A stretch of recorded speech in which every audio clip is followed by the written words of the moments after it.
जय हिंद दोस्तों। आज की इस वीडियो में आपके लिए जो 11 मार्च का पेपर हुआ है उसके दोनों शिफ्टों के क्वेश्चन बताने वाला हूं, तो इस वीडियो को ध्यान से देखना। वीडियो को लाइक शेयर नहीं करा, जल्दी से पहले वीडियो को लाइक शेयर करके चैनल को सब्सक्राइब कर लीजिए।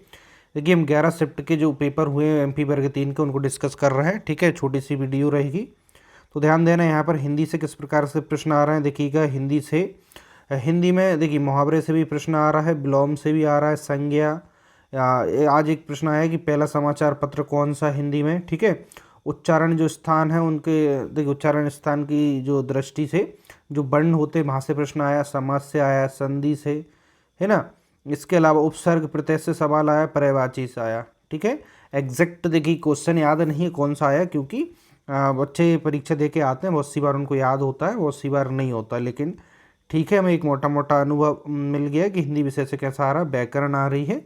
अच्छे से व्याकरण को पढ़ के जाइएगा। बाल विकास जो चाइल्ड डेवलपमेंट होता है, जिससे कि सबसे ज़्यादा बच्चों को डर भी लगता है, तो जिसने अच्छे से पढ़ा है बाल विकास उससे बन जाएगा, क्योंकि ये सब कुछ सिलेबस के अकॉर्डिंग आ रहा है। बाल विकास, शैक्षिक विकास में मूल्यांकन आया आज। कोहलबर्ग के सिद्धांत से प्रश्न आया। डिलेक्सिया, ठीक है, इस एक बीमारी है, इससे प्रश्न आया। प्याजे से आया है। अधिगम की परिभाषा से प्रश्न आया है। थॉर्नडाइक के सिद्धांत से प्रश्न आया है। जो क्राउड है इससे प्रश्न आया है। सामाजिक विकास से और शिक्षण सामग्री से। ठीक है, इसमें देखिए पेडागोजी के क्वेश्चन, जैसे कि हर सब्जेक्ट की अपनी एक पेडागोजी है, शिक्षा शास्त्र इसको कहते हैं, उससे थोड़े से प्रश्न कम पूछे गए हैं। ठीक है, बाकी आप अपना सब्जेक्ट अच्छे से पढ़ें। अभी मैं इस वीडियो में बताऊंगा अभी भी कि आपको किन टॉपिकों पर आगे ध्यान देना है जो आपकी परीक्षा आगे की डेट में है। अंग्रेजी से देखिए मैंने यहाँ पे कुछ भी नहीं लिखा, यानी कि नाउन, प्रोनाउन, एडजेक्टिव, कंजक्शन, इन सभी से प्रश्न आ रहे हैं, जो पैसेज का फॉर्म है वहाँ से। अच्छा, एक सबसे ज़्यादा क्वेरी आ रही है बच्चों की, सर संस्कृत से भी कुछ प्रश्न बता दीजिए।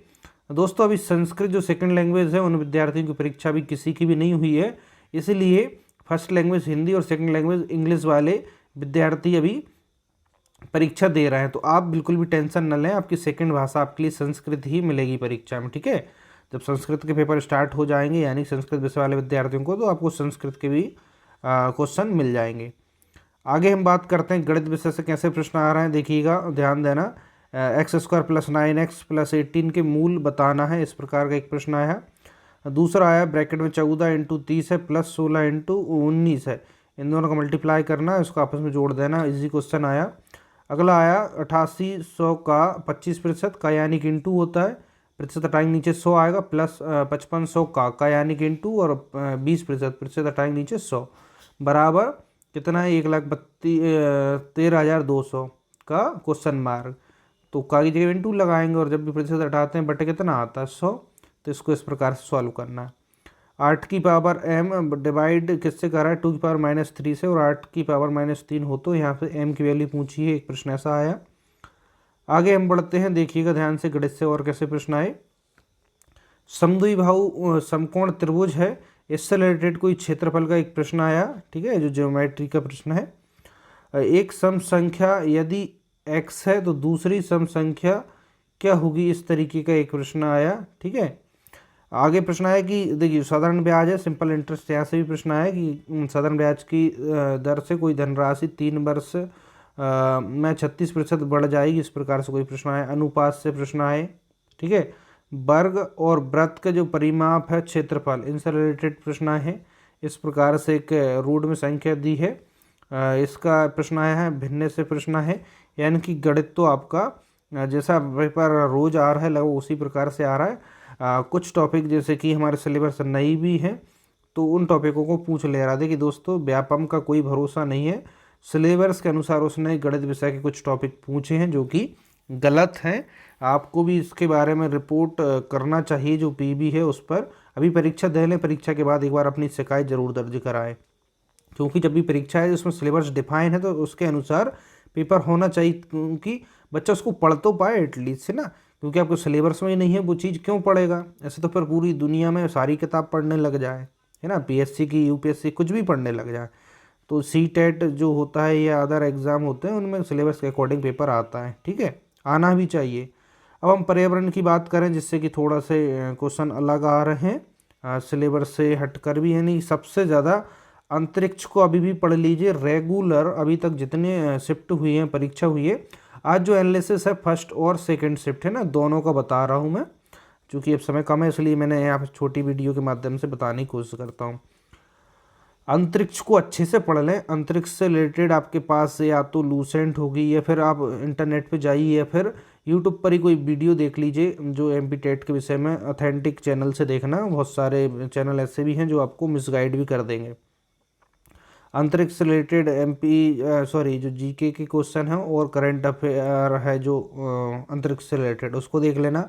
आज आया मंगल ग्रह से प्रश्न आया, चंद्रयान 2 से आया, बैडमिंटन यानी स्पोर्ट्स से आया, बीमारी से, मिट्टी से, पर्यावरण के अंदर, ठीक है। यानी कि आपको जो स्पोर्ट्स है उसको भी पढ़ना है, मैंने पहले भी वीडियो में बताया है। तो रेगुलर पर्यावरण में अंतरिक्ष और स्पोर्ट्स दोनों को कवर किया जा रहा है। क्रिकेट से संबंधित प्रश्न आया, ठीक है। ऐसा कोई प्रश्न था कि द बॉल किसे कहा जाता है, राहुल द्रविड़ उसका आंसर होगा, ऐसा कोई प्रश्न है, ठीक है। तो मैं आपको टॉपिक ही बता दे रहा हूँ सीधा, इनको आपको कवर करना है। 6 से 14 वर्ष की जो अनिवार्य शिक्षा का अधिकार है, इसके बारे में आया। जो एडुसेट सैटेलाइट है कब लॉन्च किया गया, या इस प्रकार से इससे रिलेटेड कोई प्रश्न आया। हिमालय के पर्वतीय क्षेत्र में पाए जाने वाले वृक्ष का नाम क्या है, इस प्रकार से प्रश्न आया। तो आपको पर्यावरण का भी एक मोटा मोटा पता चल गया, और भी विषय के। और संस्कृत मैंने बता ही दिया, अभी उसके परीक्षा उन विद्यार्थियों की स्टार्ट नहीं हुई है। तो दोस्तों अभी आपको क्या करना है, सबसे महत्वपूर्ण हो जाता है कि आपको जो कुछ पढ़ा उसको अच्छे से रिवीजन तो करना है, लेकिन जो पर्यावरण विषय इसके जो टॉपिक है उन पर ध्यान देना है। और गणित के जो अन्य टॉपिक आ रहे हैं उनको मैंने अभी फिर से करा दी है, और पहले भी कुछ अलग जो परीक्षाएं उनके लिए पढ़ाया हुआ है, तो वहाँ से देख लेना। सभी परीक्षाओं में मैथमेटिक्स एक जैसा ही होता है। इसके सिलेबस के अकॉर्डिंग तो मैंने गणित पहले ही पढ़ा दिया था, है ना। चूँकि अब पीबी की गलती है कि सिलेबस के अनुसार नहीं दे रहा है, तो ये बहुत बड़ी मिस्टेक है। आप ज़रूर इसकी शिकायत करिएगा, ठीक है। मेल के थ्रू भी करिएगा, ट्विटर के माध्यम से भी। अभी परीक्षा दे लें, परीक्षा देकर जैसे ही आए इसकी ज़रूर करें, ठीक है। चलिए आगे आप परीक्षा अच्छे से दें, बेस्ट ऑफ लक, ठीक है। बाकी आपकी परीक्षा हो जाए तो मुझे व्हाट्सएप पर आपका जो पेपर है वो ज़रूर भेजिएगा, किस तरीके से प्रश्न आ रहे हैं लिखकर, ताकि मैं अन्य विद्यार्थियों को बता पाऊँ। और आप परीक्षा में यदि अच्छे नंबर आते हैं तो वो भी नीचे कमेंट्स में बताइएगा, और कम आते हैं तो वो भी बताइएगा। कम नंबर वाले विद्यार्थी बिल्कुल भी निराश ना हो, ठीक है। हर एक सिचुएशन हमें आगे के लिए कुछ ना कुछ अच्छा सिखाती है, ठीक है। तो इसी के साथ इस वीडियो को हम यहीं पे कंप्लीट करते हैं। तो जय हिंद, वंदे मातरम।